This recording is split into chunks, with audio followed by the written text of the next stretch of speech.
I've always liked the phrase, "The greatest passions come from the deepest hurts," and for me, this phrase rings true. I entered the foster care system at the age of 6. Starvation, neglect, and physical and emotional abuse were all parts of my story. The day I was removed from my family was the worst day of my life. I was given a black trash bag and 5 minutes to pack up my most precious belongings before leaving my family forever. I felt worthless, hungry because I hadn't eaten that day, and scared because I didn't know where I was going or if I'd be separated from my little brother. If we fast forward a decade and a half to 2016, this is still happening to kids. They're forcibly removed from their homes through no fault of their own. Often they're removed in the middle of the night and given a black trash bag and no support. Because of the lack of foster homes in Washington state, many of these kids are forced to stay in their social worker's cubicle or ride around in a state car while their social worker tries to find them placement.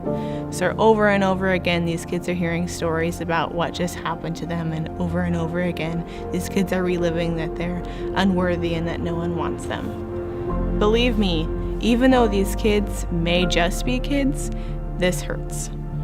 In 2010, Hand in Hand launched their pilot program, Safe Place. Safe Place is a shelter that cares for kids initially entering the foster care system. So now, instead of riding around scared in a state car, these kids can come directly to our shelter. During their stay at Safe Place, these kids receive new clothes and shoes, new personal hygiene items, and school supplies. They'll receive much needed medical attention and have the chance to be a kid again, which honestly means they'll get spoiled. Often we go to the Children's Museum, the zoo, or go see a movie. We care for these kids for up to 72 hours, allowing their social worker to find them a good placement.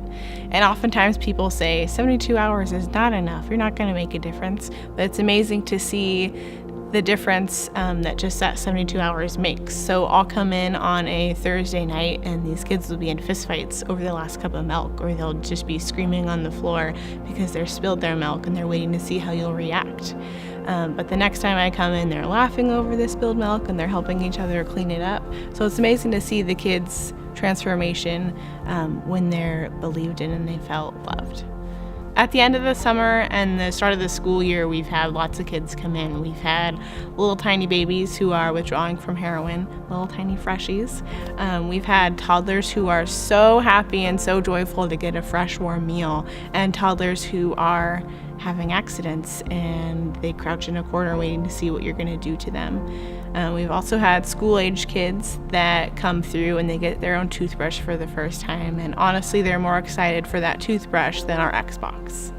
You don't have to be a rocket scientist or have a master's degree in theology to come help these kids. There's so many ways to get involved to make a difference in their lives. I know because that kid was once me.